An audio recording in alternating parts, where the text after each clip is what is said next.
الحمد لله نحمده ونستعينه ونؤمن به ونتوكل عليه ونعوذ بالله من شرور أنفسنا ومن سيئات أعمالنا من يهده الله فلا مضل له ومن يضلل فلا هادي له أشهد أن لا إله إلا الله وأشهد أن محمدا عبده ورسوله أرسله بالهدى ودين الحق ليظهره على الدين كله ولو كره المشركون اللهم صل على محمد وعلى آل محمد كما صليت على إبراهيم وعلى آل إبراهيم حميد مجيد اللهم بارك على محمد وعلى آل محمد كما باركت على إبراهيم وعلى آل إبراهيم إنك حميد مجيد أما بعد فإن خير الحديث كتاب الله وخير الهدي هدي محمد صلى الله عليه وسلم وشر الأمور محدثاتها وكل محدثة بدعة وكل بدعة ضلالة وكل ضلالة في النار أعوذ بالله من الشيطان الرجيم بسم الله الرحمن الرحيم وعباد الرحمن الذين يمشون على الأرض حونا وإذا خاطبهم الجاهلون قالوا سلاما أيها الناس أوصيكم وإياي أولا بتقوى الله. സ്നേഹമുള്ള സഹോദരങ്ങളെ, സഹോദരങ്ങളെ, സർവശക്തനും സർവ്വലോക പരിപാലനും മനുഷ്യരായ നമ്മെ സൃഷ്ടിക്കുകയും നമുക്ക് വേണ്ട എല്ലാ സൗകര്യങ്ങളും ഈ ലോകത്ത് ചോദിക്കാതെ പറയാതിരിക്കുന്നു. അള്ളാഹുവിന്റെ വിധിവിലക്കുകൾ ജീവിതത്തിന്റെ എല്ലാ മേഖലകളിലും കഴിവിന്റെ പരമാവധി പാലിക്കണമെന്ന് എന്നോടൊന്നുപോലെ പരിശുദ്ധ ഖുർആനിലെ ഫുർഖാൻ സൂറയിലെ അവസാന ഭാഗത്തെ ഒരായത്താണ് ഭഗവതി കൽപ്പിച്ചത്. ഈ ആയത്തുമായി ബന്ധപ്പെട്ട അല്പം ചില കാര്യങ്ങൾ ഇൻഷാ അല്ലാഹ് എത്രയും പെട്ടെന്ന് ഒന്നിച്ചിരുന്ന് ഗൗരവത്തോടെ ആലോചിക്കുവാനാണ് ഇൻഷാ അല്ലാഹ് ഉദ്ദേശിക്കുന്നത്. നല്ല മനസ്സോടെ, നല്ല പ്രാർത്ഥനയോടെ, ഇഖ്ലാസോടെ, ഉണർവോടെ അള്ളാഹു ഇഷ്ടപ്പെടുന്ന വർത്തമാനങ്ങൾ കേൾക്കുന്നതിനനുസരിച്ചുകൊണ്ട് ജീവിതം ചിട്ടപ്പെടുത്തുവാൻ അള്ളാഹു എല്ലാവർക്കും തൗഫീഖ് പ്രദാനം ചെയ്യുമാറാകട്ടെ. സഹോദരങ്ങളെ, നമ്മളൊക്കെ അള്ളാഹുവിന്റെ ഇഷ്ടപ്പെട്ട അടിമകളാകേണ്ടവരാണ്. ഈ ലോകത്തൊരു മനുഷ്യന്റെ ജീവിതത്തിലെ ഏറ്റവും വലിയ ആഗ്രഹം അതാകണം, അള്ളാഹിന്റെ ഏറ്റവും ഇഷ്ടപ്പെട്ട അടിമകൾ. മഹാനായ റസൂലുള്ളാഹി സ്വല്ലല്ലാഹു അലൈഹി വസല്ലമയെ പറ്റി പലതും പറഞ്ഞിരുന്നു. നബിയെ ഇഷ്ടപ്പെട്ട കുറെ ആളുകൾ, റസൂലുള്ളാഹിനെ ഇഷ്ടപ്പെടുന്നതിന് മുമ്പ് നബിയെ പറ്റി മോശം പറഞ്ഞിരുന്ന ആളുകൾ, പ്രവാചകൻ ഇഷ്ടപ്പെട്ട് ജീവനേക്കാൾ പ്രവാചകൻ സ്നേഹിക്കുന്നൊരവസ്ഥയിലേക്ക് അവരുടെ മനസ്സ് വന്നപ്പോ തങ്ങൾക്ക് വരുന്ന പ്രയാസങ്ങൾ, അതോ റസൂലുള്ളാഹിന്റെ നേരെ വരുന്ന പ്രയാസങ്ങൾ അവർ സ്വശരീരം കൊണ്ട് ഏറ്റെടുത്ത് ഉഹുദിലൊക്കെ അവരുടെ ശരീരത്തിലേക്ക് അമ്പുകൾ വന്നാൽ പ്രശ്നമല്ല, നബിയുടെ ശരീരത്തിൽ വരരുത് എന്നവർ ആഗ്രഹിച്ചു. അങ്ങനെ പ്രവാചകൻ അവരുടെ ജീവിതത്തിൽ സ്വന്തം ശരീരത്തെക്കാൾ സ്നേഹിച്ചൊരവസ്ഥയിലേക്ക് അവിടുത്തെ ആളുകൾ മാറിയപ്പോൾ പ്രവാചകനെ പറ്റി പലതും പറയണം. ഞങ്ങളിൽ ആ പ്രവാചകൻ, ഈ പ്രവാചകൻ എന്നല്ല. പ്രത്യേകിച്ച് മദീനത്ത് റസൂൽ എത്തിയപ്പോ നബിയെ പാട്ടുപാടി സ്വീകരിക്കാണ്. എന്ന പാട്ടുപാടി പ്രവാചകൻ സ്വീകരിക്കാണ് മദീനക്കാർ. ഈ സമയത്ത് ചില ആളുകൾ ഞങ്ങൾ അദൃശ്യമറിയുന്ന ഒരു പ്രവാചകൻ ഉദയം ചെയ്തിരിക്കുന്നു എന്ന നിലക്കും പാട്ടുപാടുന്നു ചില ആളുകൾ. ആ സമയത്ത് റസൂൽ പറഞ്ഞതാണ്, അങ്ങനെ ഇതിനെ പറ്റി പറയല്ല. അത് മുൻകഴിഞ്ഞ പ്രവാചകന്മാരെ പറ്റി അവർ പറഞ്ഞതല്ല. മറിയമിന്റെ മകൻ ഈസയെ അവിടുത്തെ ആളുകൾ പലതും പറഞ്ഞ് ഉയർത്തി മേലെ കൊണ്ടുപോയി അടിയിക്കിട്ടു. അങ്ങനെ നിങ്ങൾ എന്നെ പറയല്ല. റസൂലുള്ളാഹി പറഞ്ഞു, ഖൂലു അബ്ദുല്ലാഹി വറസൂലിഹി, നിങ്ങൾ എന്നെ പറ്റി പറയേണ്ട അള്ളാഹുവിന്റെ അടിമ എന്നാണ് എന്നെ പറ്റി നിങ്ങൾ പറയേണ്ടത്. അതോടൊപ്പം നിങ്ങൾക്ക് ചേർത്തു പറയാം, ഒരു പ്രവാചകൻ ഇതാ ഉദയം ചെയ്തിരിക്കുന്നു. വിശ്വാസികളെ, പ്രവാചകൻ തിരുമേനി തന്നെ പറ്റി പറയാൻ ഏറ്റവും കൂടുതൽ ആഗ്രഹിച്ചൊരു വാക്കെന്താ? അബ്ദുല്ലാഹ്, അള്ളാന്റെ അടിമ. അള്ളാന്റെ റസൂലിന്റെ ഏറ്റവും വലിയ ആഗ്രഹം എന്നെ പറ്റി അള്ളാന്റെ അടിമ. വിശ്വാസികളെ, ഈ ഇരിക്കണ എനിക്കും നിങ്ങൾക്കും ആ ഒരു മനസ്സുണ്ട്. അള്ളാഹുവിന്റെ അടിമയായി ജീവിച്ച് അള്ളാഹുവിന്റെ അടിമയായി അള്ളാഹിനെ തെറ്റുകിട്ടി ലോകത്തോട് യാത്ര ചെയ്യാൻ നമുക്ക് സാധിച്ചാൽ നമ്മൾ മഹാഭാഗ്യവാന്മാരാണ്. സ്വർഗം കിട്ടുന്നിടത്ത് പറഞ്ഞിടത്ത്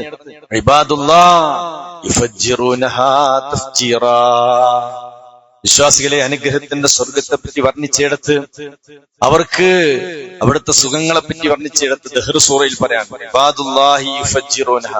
അവർ ഇരിക്കുന്നിടത്തേക്ക് അരുവികളാണ് ചെല്ലുന്നത്. അരുവികളെ തേടി നമ്മൾ ഇറങ്ങിത്തിരിക്കണ്ട, നമ്മൾ ഇരിക്കുന്നിടത്തേക്ക് നമുക്ക് കുടിക്കേണ്ട പാനീയങ്ങൾ കടന്നു വരുമെന്ന് അവിടെ അബ്ദുള്ള ഇബാദുള്ള എന്ന വാക്കാണ് ഉപയോഗിച്ചത്. വിശ്വാസികളെ, അള്ളാന്റെ പ്രിയപ്പെട്ട അടിമകളായി മാറുക എന്ന് പറഞ്ഞ കുറച്ച് ശ്രമകരാണ് ഇല്ലേ? ഇന്ന് ദുനിയാവിന്റെ അടിമകളാണ് പല ആളുകൾ. ദുനിയാവിനോടാണ് താല്പര്യം. ഇവിടെ 10-15 ആക്കേണ്ട ചിന്ത മാത്രമാണ് മനുഷ്യർക്കുള്ളത്. ദുനിയാവിന്റെ അടിമകളാണ് വിശ്വാസികളെ. എന്നാൽ വിശ്വാസി ഇങ്ങനെ ആകാൻ പാടില്ല. ദേഹേച്ഛയുടെ പുറകിൽ സഞ്ചരിക്കുന്നവരെ ഒട്ടുമിക്ക ആളുകൾ അല്ലേ? ഫോണിന്റെ അടിമകളാണ് പല ആളുകൾ.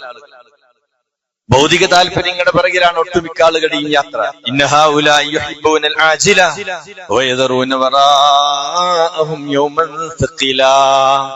അവർ ക്ഷണികതയാണ് വാരിപ്പുണരുന്നത്.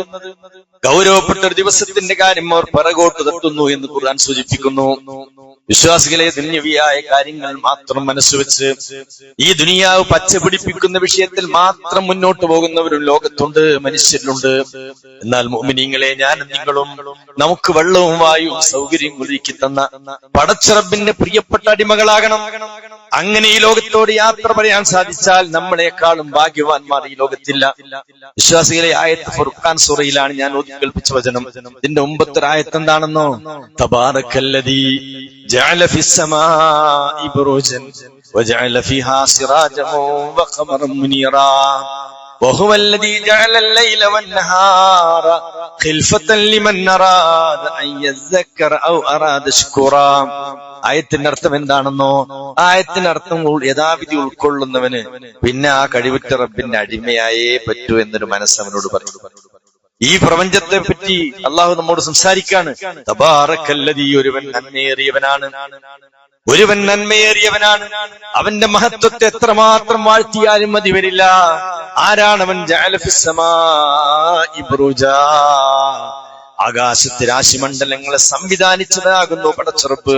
ഈ ഖുത്ബ കേൾക്കുന്നവരെ, ആകാശ ലോകത്തെ പറ്റി ഒരു മിനിറ്റ് ആലോചിക്കും നിങ്ങൾ. അത്ഭുതമല്ലേ ആകാശലോകം? അത്യത്ഭുതമല്ലേ ആകാശലോകം? അള്ളാഹുവിന്റെ ഖുദ്റത്ത് കൃത്യമായി വിളിച്ചറിയിക്കുന്ന ഒന്നല്ലേ ആകാശലോകം? അതല്ലേ ഖുർആൻ പലയിടങ്ങളിലും അഫലം യൻദുറൂ ഇലസ്സമാഇ ഫൗകഹും കൈഫ ബനൈനാഹാ വസയ്യനാഹാ വമാ ലഹാ മിൻ ഫുറൂജ്. ചുറ്റുപാടിലൂടെ നിങ്ങൾ നോക്കണം.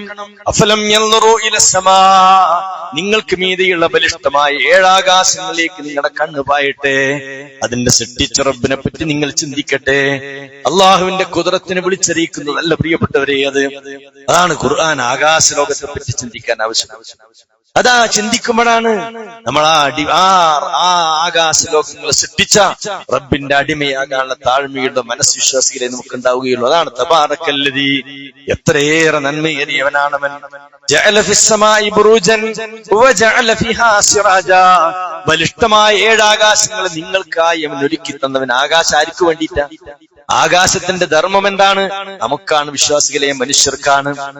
മനുഷ്യർക്ക് വേണ്ടിയാണ് ആകാശലോകം സൃഷ്ടിച്ചത്. മേൽക്കുരയാക്കി തന്നവൻ. വജഅല ഫീഹാ സിറാജാ, കത്തിജ്വലിക്കുന്ന സൂര്യനെ അതിന് സംവിധാനിച്ചു. മുഅ്മിനീങ്ങളെ, സൂര്യൻ എന്ന വാക്കിനെ പറ്റി മാത്രം ഇരിക്കണം നിങ്ങളും ഞാനും ആലോചിച്ചാൽ അഹങ്കാരത്തിന്റെ കണിക നമ്മുടെ ജീവിതത്തിൽ വരില്ല, കിബർ നമുക്ക് വരില്ല. സൃഷ്ടിച്ച റബ്ബിനെ വിസ്മരിക്കാൻ ഒരു സെക്കൻഡ് പോലും നമ്മുടെ മനസ്സ് നമ്മോട് മന്ത്രിക്കില്ല. എന്തേ ശംസ് എന്ന വാക്ക് ലോകത്തിന്റെ നാഥനെ വിളിച്ചറിയാൻ പറ്റുന്ന ഒരു വാക്കാണ് എന്റെ മുഅ്മിനീങ്ങളെ. ഒരു സൂറത്തിന്റെ പേര് തന്നെ ശംസാണ്. അല്ലാഹു ഉണ്ടെന്നതിന് തെളിവാണ്. ഈ പ്രപഞ്ചത്തിന്റെ പിന്നിൽ കഴിവുറ്റൊരു നാഥൻ ഉണ്ടെന്നതിന് തെളിവാണ്. അല്ലൈലു വന്നഹാറു വശംസു വൽ ഖമർ, രാത്രിയും പകലും. ഈ ഓരോരോ വാക്ക് പറയുമ്പോൾ നിങ്ങൾ അർത്ഥതലങ്ങളിലൂടെ സഞ്ചരിക്കണം. അല്ലാഹു ഉണ്ടെന്നതിന് തെളിവാണ്. നരകം സത്യമാണെന്നതിന് തെളിവാണ്. ബർസഖ് സത്യമാണെന്നതിന് തെളിവാണ്. സ്വർഗത്തിലെ സുഖാനുഭൂതികളെ പറ്റി ഖുർആൻ സംസാരിച്ചുവെങ്കിൽ അത് യാഥാർത്ഥ്യമാണെന്ന് നമ്മെ ബോധ്യപ്പെടുത്തുന്നതാണ് പ്രിയപ്പെട്ടവരെ. അല്ലൈലു വന്നഹാറു വശംസു വൽ ഖമർ എന്നിറങ്ങിയ ആയത്താണിത്. 1500 വർഷങ്ങൾക്ക് മുമ്പ് വിജ്ഞാനത്തിന്റെ ഒരു മേഖലയിലേക്ക് ലോകം എത്തിപ്പെടാത്തൊരു കാലഘട്ടത്തിൽ ഇറങ്ങിയ ഈ വചനങ്ങളുടെ തിളക്കം എത്രമാത്രമാണ്. വിശ്വാസികളെ, സിട്ടാവിന്റെ വചനമാണെന്നതിന് വേറെ വല്ലതിലേക്ക് നമ്മൾ ആലോചിക്കേണ്ടതുണ്ടോ? ലൈലും നഹാറും ശംസും ഖമറും അല്ലാഹുവിന്റെ ദൃഷ്ടാന്തമാണ്. അല്ലാഹു പറയാ ലാ തസ്ജുദൂ ലിശംസി. സൂര്യനെ കാണുമ്പോ അതിന്റെ വലുപ്പത്തെ പറ്റി നിങ്ങൾ പഠിക്കുമ്പോ ഭൂമിയേക്കാൾ എത്രയോ 10 മടങ്ങ് വലുപ്പമുണ്ട് സൂര്യൻ എന്ന് പഠനത്തിൽ നീ എത്തിപ്പെടുമ്പോ ആ സൂര്യന്റെ മുന്നിൽ നീ സാഷ്ടാംഗം നമിക്കല്ല. വസ്ജുദൂ ലില്ലാഹില്ലദീ ഖലഖഹുന്ന. അവയൊക്കെ നിനക്ക് സൃഷ്ടിച്ചു തന്ന പടച്ചറപ്പിന്റെ മുന്നിലാണ് നീ സാഷ്ടാംഗം നമിക്കേണ്ടത്. ഇൻ കുന്തും ഇയ്യാഹു തഅ്ബുദൂൻ. നിങ്ങൾ അവന് മാത്രം ഇബാദത്ത് ചെയ്യുന്നവരാണെങ്കിൽ. വിശ്വാസികളെ, അള്ളാഹ് നമുക്ക് ഇങ്ങനെ കാണാൻ പറ്റും. ഖുർആന്റെ അർത്ഥങ്ങളിലൂടെ നമ്മൾ അപ്പൊ സൂര്യനെ സംവിധാനിച്ചവൻ, വജഅല ഫീഹാ സിറാജൻ വഖമറൻ മുനീറാ. വെളിച്ചം വിതർന്ന ചന്ദ്രനെ സംവിധാനിച്ചവൻ. വിശ്വാസികളെ, വെളിച്ചം വിതർന്ന ചന്ദ്രൻ ഒരു ചിന്താർഹമായ വാക്കാണ്. അക്ഷരജ്ഞാനമില്ലാത്ത പ്രവാചകൻ മുഹമ്മദ് മുസ്തഫ സല്ലല്ലാഹു അലൈഹി വസല്ലമക്ക് അറിയില്ല സൂര്യപ്രകാശം പ്രതിഫലിപ്പിക്കുന്നതാണ് ചന്ദ്രൻ എന്ന് റസൂലുള്ളാഹിക്ക് അറിയില്ല. വിജ്ഞാനത്തിന് ലോകത്തേക്ക് എത്തിയിട്ടില്ല. പിന്നെ ആരാണ് നമ്മെ ബോധ്യപ്പെടുത്തിയവൻ? ആ ചന്ദ്രനെ സൃഷ്ടിച്ച റബ്ബാണ് പറയുന്നത്, സൂര്യനെ സൃഷ്ടിച്ച റബ്ബാണ് പറയുന്നത്. വജഅല ഫീഹാ സിറാജൻ വഖമറൻ മുനീറാ. എത്ര ഹൃദ്യമാണ് ആ വാക്ക്, എത്ര അനുഗ്രഹീതമാണ് ആ വാക്ക്. ശ്രദ്ധിച്ചോ പ്രിയപ്പെട്ടവരെ, അല്ലാഹ് നമ്മൾ ഇങ്ങനെ കാണണം. അവന്റെ കുദറത്ത് ഇങ്ങനെ ബോധ്യപ്പെടണം, അവന്റെ ശക്തി മഹാത്മ്യം ഇങ്ങനെ ബോധ്യപ്പെടണം. അപ്പോഴാ സുബ്ഹാനല്ലാഹ് എന്ന് പറയാൻ സാധിക്കുകയുള്ളൂ, അൽഹംദുലില്ലാഹ് എന്ന് പറയാൻ സാധിക്കുകയുള്ളൂ. ഒറ്റക്കൊരു മൂലക്കിരുന്ന് ലാ ഇലാഹ ഇല്ലല്ലാഹു വഹ്ദഹു ലാ ശരീക ലഹു ലഹുൽ മുൽക്കു വലഹുൽ ഹംദു വഹുവ അലാ കുല്ലി ഷൈഇൻ ഖദീർ എന്നിങ്ങനെയുള്ള ദിക്റുകളൊക്കെ ചെല്ലാൻ മനസ്സ് പറയണമെങ്കിൽ ആ റബ്ബിനെ നമുക്ക് അനുഭവപ്പെടണം. പ്രിയപ്പെട്ടവരെ, ആ റബ്ബിനെ നമുക്ക് അനുഭവപ്പെടണം. അതാണ് ഈ ആയത്തിന്റെ മുമ്പത്തെ ആയത്ത്. അള്ളാന്റെ പ്രിയപ്പെട്ട ദാസൻ ആകാശ ലോകങ്ങളെ പറ്റി ചിന്തിക്കും, രാപ്പകലുകൾ മാറി മാറി വരുന്നതിനെ പറ്റി ചിന്തിക്കും. വീണ്ടും തുടർന്നുള്ള ആയത്തെന്താ? ഹുവല്ലദീ ജഅലൽ ലൈല വന്നഹാറ. അള്ളയാരാ? ജഅലൽ ലൈല വന്നഹാറ ഖിൽഫതൻ. രാവും പകലും മാറി മാറി വരുന്നതാക്കിയവൻ. വിശ്വാസികളെ, രാവ് മാറുന്നു, രാവ് വരുന്നു, പകല് വരുന്നു. അതിന്റെ കൈകാര്യകർത്താവാരാ? മനുഷ്യന് വല്ല പങ്കുണ്ടോ? ഭരണകൂടത്തിന് വല്ല പങ്കുണ്ടോ? അഹങ്കാരത്തിന്റെ കൊടി പിടിച്ചു നടക്കുന്ന ധിക്കാരികളില്ലേ ഈ ലോകത്ത്? അവർക്കാർക്കെങ്കിലും അതിൽ എന്തെങ്കിലും ഒരു പങ്ക് റഹ്മാനായ റബ്ബ് നൽകിയിട്ടുണ്ടോ? അതിന്റെ എല്ലാം കൈകാര്യകർത്താവാരാ? തബാറക്കല്ലദീ ബിയദിഹി മലകൂതു കുല്ലി ശൈഇ. യണ്ടകടാഹത്തിന്റെ കൈകാര്യകർത്തൃത്വം ലോകത്തിന്റെ നാഥന്റെ കയ്യിലാണ്. വിശ്വാസികളെ, ആ റബ്ബ് ഇഷ്ടപ്പെടുന്ന പ്രവർത്തനമാണോ നമ്മുടെ ജീവിതത്തിൽ? അവൻ തൃപ്തിപ്പെടുന്ന മാർഗേണയാണോ നമ്മൾ സഞ്ചരിക്കുന്നത്? അവന്റെ ഭവനത്തിൽ നിന്ന് അല്ലാഹു അക്ബർ, അല്ലാഹു അക്ബർ ഹയ്യൽ ഫലാ സലാ എന്ന് വിളിക്കുമ്പോ ചെല്ലാനുള്ള മനസ്സുണ്ടോ പ്രിയപ്പെട്ടവരെ? നമ്മൾ ആ റബ്ബ് നമ്മളോട് ഇന്നത് ചെയ്യല്ലെന്ന് പറയുമ്പോ, ലഹരി ഉപയോഗിക്കല്ലെന്ന് പറയുമ്പോ, വേണ്ടാത്തരം ചെയ്യല്ലെന്ന് പറയുമ്പോ, വിശ്വാസികളെ, എന്തേ നമ്മുടെ മനസ്സ് നമ്മോട് മന്ത്രിക്കാത്തത്? ഇത് ഞാൻ അനുസരിക്കേണ്ടവനാണല്ലോ. സമീനാ വഅതഅനാ ഗുഫ്റാനക റബ്ബനാ എന്ന് പറയുന്ന താഴ്മയുള്ള വിനയമുള്ള മനസ്സിലേക്ക് നമ്മൾ എത്തിയിട്ടുണ്ടോ? ആലോചിച്ചോ പ്രിയപ്പെട്ടവരെ? അള്ളാഹ് നമ്മൾ ഇങ്ങനെ ആലോചിക്കും. അതാണ് ഇബാദുർ റഹ്മാൻ പരമകാരുണ്യന്റെ ദാസനാരാ? അള്ളാന്റെ ദാസനാരാ? ഇബാദുർ റഹ്മാനില്ലദീന യംശൂന അലൽ അർളി ഹൗനാ. ഭൂമിയിലൂടെ താഴ്മയോടെ നടക്കുന്നവനാണവൻ. ഇബാദുർ റഹ്മാൻ ഒരിക്കലും അഹങ്കാരം അവനുണ്ടാകൂല. എന്തേ? കോടാനുകോടി റബ്ബിന്റെ സൃഷ്ടികൾ ഈ അത്യത്ഭുതകമായ ലോകത്ത് ഏതോ ഒരു വാപ്പാന്റെയും ഉമ്മാന്റെയും കുഞ്ഞായി ജനിച്ചവനാണ് ഞാൻ. നിങ്ങളും എങ്ങനെ അഹങ്കരിക്കുക പ്രിയപ്പെട്ടവരെ? ഇബാദുർ റഹ്മാൻ താഴ്മയോടെ ഭൂമിയിലൂടെ നടക്കുന്ന വിനയത്തിന്റെ പ്രതീകമാണ് ഇബാദുർ റഹ്മാൻ. എന്തുകൊണ്ടാ പറയാൻ കാരണം? ഓനിതിനെ പറ്റി ഇങ്ങനെ ചിന്തിക്കുമ്പോ ചിന്തിക്കാത്തവൻ ഇങ്ങനെ വിചാരിക്കുന്നതൊക്കെ എന്നെ കൊണ്ടാ നടക്കുന്നത്. അങ്ങനത്തെ ചിന്തിച്ചവൻ, അങ്ങനത്തെ ആളുകളാണ് ഫിർഔനും ഹാമാനും ഖാറൂനും ഒക്കെ അങ്ങനെ ചിന്തിച്ചു. അള്ള 10 ഉറുപ്പിക കൊടുത്തപ്പോ ഓൻ വിചാരിച്ചു ഇതൊക്കെ എന്റെ കഴിവ് കൊണ്ടാണ്. അധികാരം കൊടുത്തപ്പോ പ്രിയപ്പെട്ടവരെ ഫിർഔൻ വിചാരിച്ചു ഇതൊക്കെ നമ്മുടെ കഴിവുകൾ കൊണ്ടാണ്. മറിച്ച് അള്ളാഹുവിന്റെ കുദറത്താണിത്, അവന്റെ കഴിവാണെന്ന് ആലോചിക്കുന്നവൻ താഴ്മ കാണിക്കും. സമ്പത്ത് നൽകിയ ഖാറൂൻ, ഇന്ന ഖാറൂന മിൻ ഖൗമി മൂസ. ഖാറൂൻ മൂസാ നബിയുടെ ജനതയിൽപ്പെട്ടവനാണ്. ഫബഗാ അലൈഹിം, അവരോട് അവൻ അതിക്രമം കാണിച്ചു. എന്തേ? ഇതൊക്കെ എന്റെ കഴിവ് കൊണ്ടാണ്. അള്ളാഹു എന്ത് കാണിച്ചെന്നോ? കഴിവുറ്റ നാഥൻ അവന്റെ മോമിനടിക്കട കൊണ്ടു. ഒരു നിലക്കും അഹങ്കരിക്കാൻ സുഹൃത്തുക്കളെ എനിക്കും നിങ്ങൾക്കും വല്ലതുണ്ട്. ഈ ഇരിക്കണ എന്റെ നിങ്ങൾ ഈ ശരീരം, അത്ഭുതമല്ലേ പ്രിയപ്പെട്ടവരെ? അത്ഭുതമല്ലേ? എത്ര ആളുകൾക്ക് ആ രോഗം. ഞങ്ങളെ സ്കൂളിൽ 10ാം ക്ലാസ് പഠിക്കുന്ന ഒരു കുട്ടി, ആ കുട്ടി ഇപ്പൊ ഒരു ഓപ്പറേഷൻ വിധേയമായിക്കൊണ്ടിരിക്കണം. അല്ലാഹു കുഞ്ഞിന് ആശ്വാസം നൽകുമാറാകട്ടെ, ശിഫായിന് പ്രദാനം ചെയ്യുമാറാകട്ടെ. എന്തെല്ലാം പ്രയാസങ്ങൾ, എന്തെല്ലാം ബുദ്ധിമുട്ടുകൾ. വിശ്വാസികളെ, ഈ ശരീരം റബ്ബ് നൽകിയതല്ലേ അല്ലേ? ഈ വിരലനക്കാൻ എനിക്ക് സാധിക്കണോ? റഹ്മാനായ റബ്ബിന്റെ തൗഫീക്ക് വേണ്ട മുഅ്മിനീങ്ങളെ. സ്ട്രോക്ക് വന്ന് കൈകാലവയങ്ങൾ തളർന്നാൽ കാലൊന്ന് പൊക്കാൻ സാധിക്കുന്നില്ല, ഒരു ശരീരം ഒരു ഭാഗം പൊക്കാൻ പറ്റുന്നില്ല. എന്തേ? വിശ്വാസികളെ, റബ്ബിന്റെ തൗഫീക്ക് അപ്പോഴേ മനസ്സിലാക്കുകയുള്ളൂ. അള്ളാഹുവിന്റെ ഖുദ്റത്താണ് ഈ അത്ഭുതകരമായ ശരീരം. നഹ്നു ഖലഖനാകും വശദ്നാ അസ്റഹും വഇദാ ശീനാ ബദൽനാ അംസാലഹും തബ്ദീലാ. അല്ലാഹു പറയാ, ഞാനല്ലടോ നിന്നെ സൃഷ്ടിച്ചത്, നിനക്ക് പേശി ബലം നൽകിയത് ഞാനല്ലേ, ആഫിയത്ത് നൽകിയവൻ ഞാനല്ലേ. നാം വിചാരിച്ചാൽ നിന്റെ ആ ശരീരത്തിന്റെ ആ ആരോഗ്യം തിരിച്ചെടുക്കാൻ നമുക്ക് സാധിക്കും. ആധികാരിക സ്വരത്തിൽ റഹ്മാനായ റബ്ബ് പറയാം.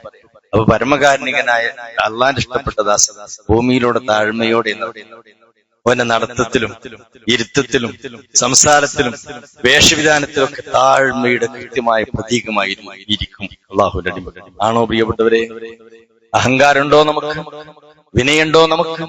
താഴ്മയുണ്ടോ നമുക്ക്? ആലോചിക്കുന്ന എല്ലാവരും അള്ളാഹിന് ഇഷ്ടപ്പെട്ട ദാസന്മാരുടെ ഒന്നാമത്തെ ഗുണം ഭൂമിയിൽ കൂടി നടത്തം പഠിപ്പിക്കുക. പ്രിയപ്പെട്ടവരെ, കൂടാൻ അല്ലേ? നടത്തം പഠിപ്പിക്കണം. മഹാനായ ലുക്മാൻ അലൈഹി സ്വലാത്തു വസ്സലാം തന്റെ മോന് നടത്തം പഠിപ്പിക്കുക. വഖ്സിദ് ഫീ മശീഖ് വഖ്സിദ് ഫീ മശീഖ് വഗ്ളുദ് മിൻ സൗതിക്.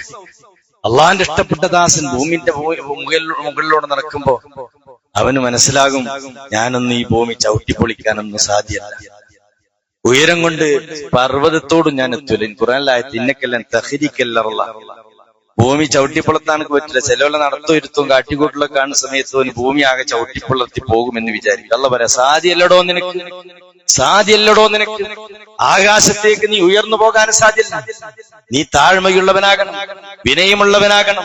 സെക്കൻഡുകൾ കൊണ്ട് എല്ലാ സൗകര്യങ്ങളും മറ്റൊരവസ്ഥയിലേക്ക് വഴിമാറ്റാൻ റബ്ബിന് എത്ര എളുപ്പമാണ് പ്രിയപ്പെട്ടവരെ.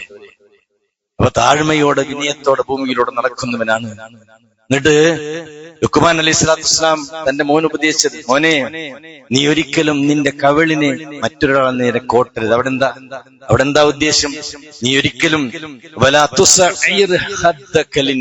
അവിടെ അഹങ്കാരാണ് അല്ലേ? മറ്റവനെ അവഗണിക്ക, മറ്റവനെ പരിഗണിക്കാതിരിക്കുക. ഈയൊക്കെ അങ്ങനെ ആയിട്ടുണ്ടോ എന്ന് പറയാൻ, ആയമായിരിയാണ്, അരുത്, പാടില്ലെന്ന് പറയും. മഹാനായ പ്രവാചകൻ സല്ലല്ലാഹു അലൈഹി വസല്ലം അരികിലേക്ക് കുറച്ച് പ്രമാണിമാര് വരാണ്, സാമ്പത്തിക സുസ്ഥിതിയുള്ള ചില ആളുകൾ. ഈ വഴല് പറയണതും ക്ലാസ് എടുക്കുന്നതും കേൾക്കണം എന്നൊക്കെ നമുക്ക് താല്പര്യം. പക്ഷെ നീ സംസാരിക്കുന്ന മജ്‌ലിസിൽ, നീ ക്ലാസ് എടുക്കുന്ന മജ്‌ലിസിൽ വന്നിരിക്കണവരാരാ? ഒന്നിനൊരു നിലവാരം സമൂഹത്തിലില്ലാത്ത ആളുകൾ. മഹാനായ റസൂലുള്ളാഹിയുടെ സത്യനിഷേധികൾ, അവിടുത്തെ ഖുറൈശി പ്രമുഖർ പോലെ വഴല് പറഞ്ഞ് നസീഹത്തിന്റെ മജ്‌ലിസിലേക്ക് ക്ഷണിച്ച പോലെ ഒരു ഡിമാൻഡാണ്. നീ പറയുന്നത് കേൾക്കണം എന്ന് താല്പര്യമുണ്ട്, നിന്റെ നസീഹത്ത് കേൾക്കണം എന്നൊക്കെ താല്പര്യമുണ്ട്, ഒന്ന് വന്നിരിക്കണം എന്ന് ആഗ്രഹം ഞങ്ങളുടെ മനസ്സിലുണ്ട്. പക്ഷേ നീ നസീഹത്ത് നടത്തുന്ന മജ്‌ലിസിലേക്ക് വരണമെങ്കിൽ അവിടെ ഉള്ളവരൊക്കെ ഒന്ന് പുറത്താക്കണം. ഞങ്ങളാ ചിലരൊക്കെ വന്ന് അവിടെ ഇരിക്കണമെങ്കിൽ, കാരണം നാട്ടുമൂപ്പന്മാരും ഗോത്രത്തലവന്മാരും വലിയ വലിയ ആളുകളാണെന്ന് സ്വയം വിചാരിച്ച് നടക്കുന്ന അഹങ്കാരത്തിന്റെ എല്ലാ അവസ്ഥയിലുള്ള ആളുകളാണ്. വിശ്വാസികളെ, ആ സമയത്ത് മഹാനായ റസൂലുള്ളാഹി ഞങ്ങളൊക്കെ നല്ല ഇറങ്ങിപ്പോയിക്കാൻ ഓലക്കണ്ട് വരട്ടെ. അല്ലാഹുവിന്റെ റസൂൽ സല്ലല്ലാഹു അലൈഹി വസല്ലം അത് പറയില്ല എന്നല്ല, ഒരിക്കലും പറഞ്ഞിട്ടില്ല. അള്ളാഹു ആ വിഷയത്തിന് ഇടപെട്ടു. മഹാനായ പ്രവാചകന്റെ കാര്യത്തിൽ അള്ളാഹ് ഇടപെട്ടു. ഇന്ന് ഞാൻ നിങ്ങളും ആ സൂറത്ത് ഓതിയില്ലേ, കഹ്ഫ്. വസ്ബിർ നഫ്സക, നബിയെ ക്ഷമിക്കണം. വസ്ബിർ നഫ്സക മഅല്ലദീന യദ്ഊന റബ്ബഹും ബിൽ ഗദാത്തി വൽ അശീ. രാപ്പകൽ വ്യത്യാസമില്ലാതെ രാവും വൈകുന്നേരവും ദിക്റിലും ദുആയിലും പ്രാർത്ഥനകളിലും അദ്കാറുകളിലും മുഴുകിക്കഴിയുന്ന പാവപ്പെട്ടവരില്ലേ, പട്ടിണിപ്പാവങ്ങളില്ലേ, വിയർപ്പ് മണക്കുന്നവരില്ലേ, തറവാടിത്തമില്ലാത്തവരില്ലേ, അഡ്രസ്സില്ലാത്ത വിശ്വാസികൾ, എവിടുന്നെങ്കിലും കടന്നു വന്ന് ലാ ഇലാഹ ഇല്ലല്ലാഹ് ഉൾക്കൊണ്ടവർ, ഷഹാദത്ത് ഉച്ചരിച്ചവർ, നബിയെ സ്നേഹിച്ചവർ, ദീൻ ഉൾക്കൊണ്ടവർ. നബിയോട് പറയാ, അങ്ങനത്തെ പട്ടിണിപ്പാവങ്ങളുടെ കൂടെ നീ അടിയിരിക്കുക. അതിലൊക്കെ വന്നിരിക്കാന് ആ നാട്ടിലെ പ്രമുഖന്മാരും പ്രമാണിമാർക്കൊക്കെ പറ്റുമെങ്കിൽ വന്നാ മതി നബിയെ. വസ്ബിർ നഫ്സക, അങ്ങ് ക്ഷമിക്കണം പ്രവാചകരെ. മഅല്ലദീന യദ്ഊന റബ്ബഹും ബിൽ ഗദാത്തി വൽ അശീ, രാവും വൈകുന്നേരവും അല്ലാഹുവിന്റെ ദിക്റുകളും ദുആകളും ചെയ്യുന്ന പാവങ്ങളോടൊപ്പം നബിയെ താങ്കൾ ക്ഷമിച്ചു കഴിയണം. വലാ തഅദു ഐനാക അൻഹും, അങ്ങയുടെ കണ്ണതിൽ നിന്ന് അവരിൽ നിന്ന് കണ്ണൊരിക്കലും തെറ്റിപ്പോകല്ല. തുരീദു സീനത്തുൽ ഹയാത്തി ദുനിയാ, ഭൗതികമായ താല്പര്യങ്ങൾ ആഗ്രഹിച്ച് വലിയവന്മാരുടെ ചങ്ങാത്തം കിട്ടാൻ നബിയെ ഈ പട്ടിണി പാവങ്ങളെ നീ ആട്ടിപ്പറഞ്ഞേക്കല്ല. എന്നിട്ട് അല്ലാഹുവിന്റെ പ്രവാചകന് കനപ്പെട്ട 3 ഉപദേശം. വലാ തുതിഉ മൻ അഗ്ഫൽനാ ഖൽബഹു അൻ ദിക്രിനാ. ഇന്ന് ഞാൻ നിങ്ങൾ ഓതിയപ്പോ ഇതിന്റെ അർത്ഥം മനസ്സിലാക്കിയില്ലെങ്കിൽ കേട്ടോ, ഇനി അടുത്ത വെള്ളിയാഴ്ച ചോദ്യം ഈ ആയത്ത് മനസ്സിലാക്കിയോ. 3 ടീമിനെ നബിനോട് അനുസരിക്കേണ്ടെന്ന് പറയും. ഒന്നെന്താ? എന്നെ മറന്നോരെ ഈ അനുസരിക്കേണ്ട. ശ്രദ്ധിച്ചോ പ്രിയപ്പെട്ട, ഈ ഇരിക്കുന്ന എന്റെ നിങ്ങളെയും കൂട്ടുകാരാകണം, ഫ്രണ്ട് ആരാകണം, കൂടെ നടക്കുന്നവരാരാകണം, സ്നേഹബന്ധമുള്ളവരാരാകണം, അള്ളാനെ ഇഷ്ടപ്പെടുന്നവരും അള്ളാനെ പറ്റി ഓർമ്മയുള്ളവരാകണം നമ്മളെ ഫ്രണ്ട്ഷിപ്പിൽപ്പെട്ടവർ. നബിനോട് പറയാം, നമ്മെ പറ്റിയുള്ള ഓർമ്മയിൽ നിന്ന് അകന്നകന്ന് പൈശാചികമായ ലോകത്ത് സഞ്ചരിക്കുന്നവരെ നബിയെ താങ്കൾ അനുസരിക്കരുത്. തന്നിഷ്ടങ്ങളെ പിന്തുടരുന്നവരെ നബിയെ അനുസരിക്കണ്ട. തന്നിഷ്ടങ്ങളുടെ പിറകിൽ സഞ്ചരിക്കുന്ന, ഭൗതികതയുടെ പിറകിൽ സഞ്ചരിക്കുന്നത് അനുസരിക്കേണ്ട നബിയെ. ഓലൊക്കെ കാര്യം അതിരുവിട്ടവരാണ് വിശ്വാസികളെ. റസൂലുള്ളാഹി പറയാം, ഈ പാവങ്ങളോടൊപ്പം ക്ഷമിച്ച് സഹിച്ച് നബിയെ താങ്കൾ കഴിച്ചു കൊടുത്തു. മറ്റൊരിടത്ത് നബി ആട്ടി പറഞ്ഞേക്കരുത്. വലാത്തത്തുരുദില്ലദീന എന്നതായത് പാവങ്ങളെ താങ്കൾ ആട്ടിപ്പറഞ്ഞേക്കല്ലേ, അവരോടൊപ്പം ക്ഷമിച്ച് സഹിച്ച് കഴിച്ചു കൂട്ടണം. വിശ്വാസികളെ, പരിശുദ്ധ ഖുർആൻ ഈ ആയത്തിലൂടെ നമ്മെ പഠിപ്പിക്കണം. അള്ളാഹിന് ഇഷ്ടപ്പെട്ട ദാസൻ അത്ര താഴ്മയുള്ളവരാണ്. ഇരിക്കണം ഞാൻ നിങ്ങൾ. അഹങ്കാരത്തിന്റെ കണിക നമുക്ക് വേണ്ട. അഹങ്കരിക്കാൻ ഒരു കയ്യിലൊന്നുമില്ല. പിന്നല്ലേ അഹങ്കരിക്ക എന്തെങ്കിലും നമ്മളെ കയ്യിൽ വേണം. ഖുർആൻ അതിന്റെ ഒരു ഗൗരവം നമ്മെ സൂചിപ്പിക്കുന്നത്. കാരണം നമ്മുടെ നിസ്സാരം നമ്മെ ബോധ്യപ്പെടുത്തിയ ഒരായത്ത് ഏതാണ്? അലം യകുൻ നുത്ഫതൻ മിൻ മനിയ്യിൻ ثم كان علقة فخلق فسوى وجعل منه الزوجين ذكر والأنثى أليس ذلك بقادر. നിസ്സാരതയെ പറ്റി ബോധ്യപ്പെടുത്തുകയാണ്. ഏ മനുഷ്യ, നീ തെറിച്ചു വീണ കോടാനുകോടി നുത്ഫാത്തിലെ ഒരു നുത്ഫത്തായിരുന്നില്ലേ? ഇത്ര ചിന്താർഹമാണ് ആ വചനം. തെറിച്ചു വീണ കോടാനുകോടി ബീജഗണങ്ങളിൽ ഒരു നുത്ഫത്തായിരുന്നില്ലേ നീ? ഇപ്പൊ നീ അവലം യറൽ ഇൻസാൻ, യാസീൻ സൂറയിൽ എന്താ പറയാ? ഏ മനുഷ്യ, നീ ഒന്ന് ചിന്തിക്കടോ. നീ അള്ളാഹനെ മറന്ന് സഞ്ചരിക്കുന്നവനെ, ഹറാമിന്റെ ലോകത്ത് മുന്നോട്ട് പോകുന്നവനെ, നിസ്കാരം ഇബാദാത്തുകൾ ഒന്നുമില്ലാതെ നാൽക്കാലികളെ പോലെ തിന്നു കുടിച്ച് മുന്നോട്ട് പോകുന്ന മനുഷ്യ, നീ ചിന്തിക്കടോ. അവലം യറൽ ഇൻസാൻ അന്നാ ഖലഖനാഹു മിൻ നുത്ഫ, നിന്നെ ഞാനല്ലേ നുത്ഫത്തിൽ നിന്ന് സൃഷ്ടിച്ചവൻ. ഉമ്മയുടെ ഗർഭപാത്രത്തിൽ അട്ടയെപ്പോലെ ഒട്ടി നിന്ന് 8-9 മാസം രാജകീയ പ്രൗഢിയോടുകൂടി പടിപടിയായി വളർത്തിക്കൊണ്ടുവന്നവൻ ഞാനല്ലേ. ഇപ്പൊ നീ ആരായിട്ടുണ്ട്? അള്ളയിൽ നിന്ന് പറയാൻ മാത്രം നീ അഹങ്കാരത്തിലേക്ക് എത്തിയല്ലേ. അല്ലാത്തൊരു വാക്കല്ല എന്റെ മുഅ്മിനീങ്ങളെ. ഈ പടച്ചോല്ലാന്നൊക്കെ പറയാൻ, ഈ പ്രപഞ്ചമൊക്കെ വെറുതെ വന്നതാണെന്നൊക്കെ പറയാൻ, പ്രകൃതിയുടെ വികൃതിയാണെന്നൊക്കെ പറയാൻ മാത്രം ഈ അഹങ്കാരത്തിലേക്ക് എത്തിയല്ലേ.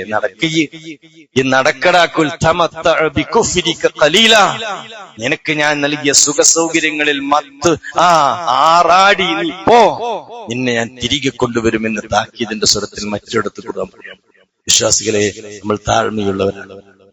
മഹാനായ റസൂലുള്ളാഹി സ്വല്ലല്ലാഹു അലൈഹി വസല്ലം ഈ ആയത്തിന്റെ ജീവിക്കുന്ന പതിപ്പായിരുന്നു. താഴ്മയുടെ വിനയത്തിന്റെ പ്രതീകമായിരുന്നു ഹബീബായ പ്രവാചകൻ സ്വല്ലല്ലാഹു അലൈഹി വസല്ലം. എല്ലാവർക്കും വേണ്ടപ്പെട്ടു, തന്നെ വിഷമിപ്പിച്ചവരോട് പോലും മാന്യമായ നിലയിൽ പെരുമാറിയ പ്രവാചകൻ മുഹമ്മദ് മുസ്തഫ. ചെറിയ കുട്ടികളെ കാണുമ്പോൾ സലാം പറയും പ്രവാചകൻ. ചെറിയ മക്കളോട് സ്നേഹത്തിൽ കഴിയും പ്രവാചകൻ. തന്റെ കുഞ്ഞുമക്കൾ, തന്റെ പേരക്കിടാങ്ങളുമായി പ്രവാചകൻ ആനക്കളി കളിക്കും. തന്റെ പ്രിയവാചകൻ തന്റെ ജീവിതത്തിന്റെ തിരക്കിനിടയിലും അള്ളാഹുവിന്റെ റസൂൽ തന്റെ വീട് ജോലികൾ, തന്റെ ഇണകളോടൊപ്പം വീട്ടുജോലികൾ പ്രവാചകൻ ഖിദ്മ ചെയ്യും. അതൊന്നും പ്രവാചകന്റെ ഔന്നത്യത്തിനോ ഉയർച്ചക്കോ ഒരു ഇടിയോ ചതവോ വന്നിട്ടില്ലായിരുന്നു. എന്തേ കാരണം? ഇബാദുർ റഹ്മാനാകണമെങ്കിൽ അവൻ ആരാ? ഭൂമിയിലൂടെ യംശൂന അലൽ അർദി ഹൗന. അതുകൊണ്ട് എന്റെ മുഅ്മിനീങ്ങളെ, ഈ ഇരിക്കണ നമ്മുടെ ജീവിതത്തിൽ തവാദു എവിടെ നിൽക്കുന്നു എന്നാലോചിക്കണം. താഴ്മയുള്ളവരാകണം, വിനയമുള്ളവരാകണം, റബ്ബിനോട് അടുക്കണം. പ്രിയപ്പെട്ടവരെ, ഇന്നല്ലെങ്കിൽ നാളെ ഞാൻ മരിച്ചു പോകേണ്ടവരാണ്. എന്ത് ഗ്യാരണ്ടിയാണ് ഇരിക്കണം എനിക്കും നിങ്ങൾക്കുമുള്ളത്? പരിശോധന നടത്തുമ്പോ ചെറിയൊരു പ്രയാസം ഉണ്ട് എന്ന് പറഞ്ഞാൽ പോയില്ലേ നമ്മുടെ കാര്യം. ചില റിസൾട്ടുകൾ കിട്ടുമ്പോ ചില ആളുകൾ 4 ദിവസം കൊണ്ട് ശരീരമൊക്കെ ക്ഷീണിക്കണം. എന്തുകൊണ്ടാണ്? ചില ആളുകൾ ശ്രദ്ധിക്കുന്നു, ചില റിസൾട്ട് വരുമ്പോ നമുക്കൊന്നും അങ്ങനത്തെ വിഷമം ആർക്കും ഇല്ലാതിരിക്കട്ടെ, അള്ളാഹു കാത്തുരക്ഷിക്കുമാറാകട്ടെ. നല്ല ആഫിയത്തും ആരോഗ്യമുള്ള ഒരു മനുഷ്യൻ 4 ദിവസം കൊണ്ടാണ് ആകെ ക്ഷീണിക്കണം. എന്താ? ഓന് ഉറപ്പായിട്ട് നരകവും സ്വർഗവും പരലോകവും അവന്റെ കണ്ണിൽ കാണാൻ. അതുവരെ കാണുന്നില്ല. കാരണം എന്താ? പോവുകയാണ് എന്നുള്ളൊരു മരണത്തിന്റെ ഒരു കൃത്യമായൊരു മെസ്സേജ് കിട്ടിയതുപോലെ ഓനോട് ആലോചിക്കുമ്പോ ഓനിങ്ങനെ ആലോചിക്കുക, പഠിച്ചോനെ ഖബറിൽ എന്റെ കുടുംബങ്ങളെ കൊണ്ടുപോയി ബിസ്മില്ലാഹി വലാ മില്ലത്തി റസൂലുള്ളാഹി എന്ന് പറഞ്ഞ് കടത്തുമല്ലോ. അവിടെ ഉണ്ടാകുന്ന അവസ്ഥയെ പറ്റി അപ്പോഴും ചിന്തിക്കുന്നത്. പിന്നെ റബ്ബിന്റെ തിരുസന്നിധിയെ പറ്റി അവൻ ആലോചിക്കാൻ. അത് ഇസ്ലാം പഠിപ്പിക്കണം. ഇപ്പൊ തന്നെ ആലോചിക്കണം. അപ്പോഴാണ് അവന്റെ ജീവിതം സംശുദ്ധമാവുകയുള്ളൂ. അപ്പോഴേ ഈ ജീവിതത്തിൽ നന്മ വരുത്താൻ വിശ്വാസികളെ നമുക്ക് ഉണ്ടാവുകയും. അതുകൊണ്ട് അള്ളാഹിനെ പറ്റി ഓർത്തു, പ്രപഞ്ചനാഥന്റെ മഹത്വത്തെ പറ്റി ചിന്തിച്ചു. ഞാനും നിങ്ങളും ആരുമല്ലെന്ന് തിരിച്ചറിഞ്ഞു, താഴ്മ കാണിച്ച് വിനയം കാണിച്ച് ഭൂമിയിലൂടെ വളരെ താഴ്മയോടെ നമ്മൾ ജീവിച്ചു മുന്നോട്ട് പോയാൽ ഇഹത്തിലും പടച്ചറബിന്റെ തൗഫീക്ക് നമുക്ക് ലഭിക്കും. പരത്തിൽ അനുഗ്രഹത്തിന്റെ സ്വർഗത്തിൽ ആ അനുഗ്രഹത്തിന്റെ സ്വർഗത്തിൽ ഇടം ലഭിക്കുന്ന മഹാഭാഗ്യവാന്മാരിൽ നമുക്ക് ഉൾപ്പെടാൻ പറ്റും. അല്ലാഹു നമ്മെ അനുഗ്രഹിക്കും. അൽഹംദുലില്ലാഹ് വസ്സലാത്തു വസ്സലാമു അലാ റസൂലിൽ അമീൻ വഅലാ ആലിഹി വഅസ്ഹാബിഹി അജ്മഈൻ.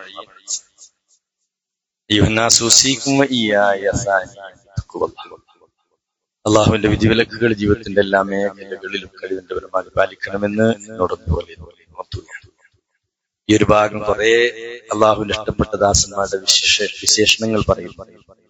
ഇൻഷാ അല്ലാഹ് തുടർന്ന് ഖുത്ബകളിലും സൗകര്യത്തിനനുസരിച്ച് ഓരോരോ വിഷയം നമുക്ക് ചർച്ച ചെയ്യാവുന്ന. അള്ളാഹിന്റെ ഇഷ്ടപ്പെട്ട അടിമകളുടെ ഗുണങ്ങൾ ഒന്നു മാത്രമാണ് ജസ്റ്റ് ഒന്ന് പറഞ്ഞത്. താഴ്മ, വിനയമുള്ളവനാണ്. ഭൂമിയിലൂടെ വിനയത്തോടെ നടക്കുന്നവനാണ്. മഹാനായ റസൂൽ പറഞ്ഞൊരു ഹദീസ്, നമുക്ക് അള്ളാന്റെ എനിക്ക് അടുത്ത് ഉയർച്ച കിട്ടണമെങ്കിൽ താഴ്മ കാണിക്കും. മൻ തവാളഅ ഇല്ലാ റഫഅഹുല്ലാഹ്. വിനയം കാണിച്ചോൻ അല്ലാഹു ഉയർത്തും. നിങ്ങൾക്ക് ഉയർച്ച കിട്ടണമെന്ന് ആഗ്രഹിച്ചോളും താഴ്മ കാണിച്ചോളും. അല്പം അറിവൊക്കെ ഒരാൾക്ക് ഉണ്ടാകുമ്പോ ചെലോൽ ഇങ്ങനെ കിബർ കാട്ടിയ പാടില്ല. പ്രിയപ്പെട്ടവർ, 2 ലക്ഷം അറിയുമ്പോ ഭൂമിയോളം താഴെ 10 ഉറുപ്പിക ഉണ്ടാകുമ്പോ നെഞ്ചു വീഴ്ത്തി അഹങ്കാരം കാണിച്ചു അവൻ അള്ളാഹ് ഇഷ്ടല്ല. ഈ നെരിയാണി താഴെ ഡ്രസ് വലിച്ചഴിച്ചു നടക്കുന്നതിലേക്ക് അള്ള നോക്കൂല എന്ന് ഹുയല. നിസ്കരിക്കുന്ന സമയത്ത് ശ്രദ്ധിച്ചോളൂ, നിസ്കരിക്കാൻ നിൽക്കുന്ന സമയത്ത് പോലും ചില ആളുകളുടെ തുണി ഉയർന്നു. ഞാൻ നിസ്കരിക്കാൻ നിൽക്കുന്ന സമയത്ത് മാത്രം ഉയരേണ്ടത്. ഒരു മുസൽമാന്റെ ഡ്രസ്സ്, ആണിന്റെ ഡ്രസ്സ് നെരിയാണിയുടെ മീതിയാവും. ഇന്നിപ്പോ പെണ്ണുങ്ങളുടെ ഡ്രസ്സാ മേലെ പോകണം, ആണുങ്ങളുടെ ഡ്രസ്സ് താഴെ. ഖുതുബക്ക് വന്ന സഹോദരിമാരെ ശ്രദ്ധിച്ചോളൂ, നിങ്ങളുടെ കണങ്കാൽ ഔറത്താണ്. സോക്സ് ഇടാതെ പള്ളിയിൽ ഒരു പെണ്ണിന് വരാൻ പാടില്ല. തന്റെ കണങ്കാൽ മറക്കണം. ആണുങ്ങളത് ഇങ്ങനെ താഴോട്ട് പോവുകയും പെണ്ണുങ്ങൾ ഇങ്ങനെ മേൽക്ക് പോവുകയും ചെയ്യും, പ്രായ വ്യത്യാസമില്ലാതെ. ലോകം അങ്ങനെയാണ്. ഒക്കെ ദുനിയാവിന്റെ അടിമകളാണ്.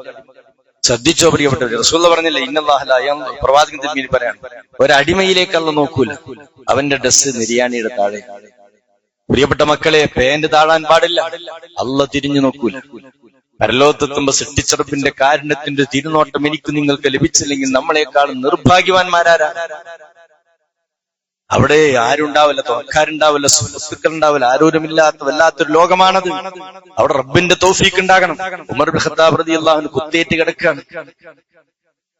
പ്രിയപ്പെട്ടവരെ, സുബഹി സ്വലാത്ത് നിർവഹിക്കുന്ന സമയത്ത് ആ മനുഷ്യനെ ഒരു ശത്രു വന്ന് കുത്തുകയാണ്. പള്ളിയിൽ വെച്ച് രക്തത്തിൽ കുളിച്ച് മരണത്തോട് മല്ലിട്ട് കിടക്കുമ്പോ കുറച്ച് സമയങ്ങൾ കഴിഞ്ഞ ശേഷമാണ് മരണപ്പെടുന്നത്. ഒരു അനുജൻ കടന്നു വരുന്നു, അമീറുൽ മുഅ്മിനെ കാണാൻ. അദ്ദേഹത്തിന്റെ നെരിയാൻ ഡ്രസ് താഴെയാണ്, മരണത്തോട് മല്ലിട്ട് കിടക്കുന്നു. റളിയല്ലാഹു അൻഹു കയറ്റിയെടുക്കാൻ ആവശ്യം. അവരൊക്കെ ഈ പ്രവാചക വചനങ്ങൾക്ക് മഹത്വമാണ് എന്റെ മുഅ്മിനീങ്ങളെ. അപ്പൊ എന്താ? അഹങ്കാരം അല്ലാഹു ഇഷ്ടമല്ല. അവൻ ഭൂമിയിലൂടെ താഴ്മയോടെ നടക്കുന്നു. അള്ളാന്റെ അനുഗ്രഹത്തിന്റെ സ്വർഗത്തിൽ ഉയർച്ചയും അവിടെ പദവിയും കിട്ടണം, താഴ്മ കാണിക്കും. പിന്നെ ഭൂമിയിൽ കൂടി നടക്കുമ്പോ വ്യത്യസ്ത അവസ്ഥകളുള്ള ആളുകളോടുള്ള ഇവന്റെ സമീപനം എന്താ? ഇവൻ മാന്യമായിട്ട് പെരുമാറി. അവിവേകിയായ മനുഷ്യരിക്കുന്ന നിങ്ങൾ അങ്ങനത്തെ കുറെ ആളുകൾക്കിടയിൽ ജീവിക്കുന്ന ആളുകളാണ്. ചില ആളുകള് മോശമായ പെരുമാറ്റക്കാർ, അനാവശ്യം പറയുന്നവരായിരിക്കും, തട്ടിക്കയറുന്നവരായിരിക്കും. നമ്മൾ അതേ നാണയത്തിന് അങ്ങോട്ട് കൊടുക്കല്ല പ്രിയപ്പെട്ടവരെ. ഇപ്പൊ നമ്മളൊരാള് അനാവശ്യങ്ങൾ പറയുകയാണെങ്കിൽ നമ്മൾ അതേ അതിന്റെ ഡോസ് 2-3 ഡോസ് കൂടുതലായി അങ്ങോട്ട് പറഞ്ഞാലോ നമ്മൾ രണ്ടാളും സമമായി. അനാവശ്യം പറയുമ്പോ ക്ഷമയോടെ നിന്നാലോ അവൻ എന്തെങ്കിലും വല്ല സുബഹിസ്കാരനോ മറ്റേതെങ്കിലും വിഭാഗത്തിന് ഏറ്റവും കൂലി കിട്ടും. നമ്മുടെ ഉയർച്ചയ്ക്കായി. ഒരു വിശ്വാസിയുടെ നിലപാടാണ്. എന്തൊക്കെ ആരെങ്കിൽ അവിവേകത്തോടെ സംസാരിച്ചാലും ഒരു മുസൽമാൻ, ഒരു വിശ്വാസി, ഇബാദുർ റഹ്മാൻ അവനോട് മാന്യമായ നിലയിൽ നിൽക്കുന്നുണ്ട്. മഹാനായ റസൂലുള്ളാഹി സ്വല്ലല്ലാഹു അലൈഹി വസല്ലം അങ്ങനെയാണല്ലോ പ്രിയപ്പെട്ടവരെ. മുഖത്ത് കാർക്കിച്ചുന്നു പ്രവാചകന്റെ, മുഖത്തടിക്കുന്നു പ്രവാചകന്റെ, കഴുത്തു പിടിച്ചു കൊല്ലാൻ ശ്രമിക്കുന്നു പ്രവാചകന്റെ. വിശ്വാസികളെ, അതിനൊക്കെ തിരിച്ചടിക്കാനും അല്പം കാളുറത്തുള്ള സമയത്ത് പോലും മഹാനായ റസൂലുള്ളാഹി മുഖത്ത് തുപ്പിയപ്പോ ആ തുപ്പലം തുടച്ച് റസൂൽ ഇങ്ങനെ നടന്നു. മഹാനായ പ്രവാചകനെ സമാശ്വസിപ്പിക്കാൻ ജിബ്രീൽ എന്ന മലക്കായത്തുമായി കടന്നു വരുന്ന നബിയെ, പ്രബോധന മേഖലയിൽ താങ്കൾ അനുഭവിക്കുന്ന ഒരു പരീക്ഷണമാണിത്. തുപ്പിയവൻ നാളെ പരലോകത്ത് പ്രയാസപ്പെടും, കണ്ണുനീര് അവൻ വിഷമിക്കും. എന്നിട്ട് പറയും, എന്റെ പ്രിയപ്പെട്ട പ്രവാചകൻ ഞാൻ വിഷമിപ്പിച്ചല്ലോ. സുഹൃത്തുക്കളുടെ കൈയടി കിട്ടാൻ, നാട്ടുകാരിൽ നല്ല വാക്ക് കിട്ടാൻ അല്ലേ? എന്തേ സംഭവം? ആ സംഭവത്തിന്റെ പശ്ചാത്തലം അങ്ങനെയാണ്. സുഹൃത്തുക്കളുടെ കൈയടി ലഭിക്കാൻ അവരൊക്കെ പറഞ്ഞപ്പോ നബിയെ മുഖത്തടിക്കുകയും കാർക്കിച്ചുകയും ചെയ്തു.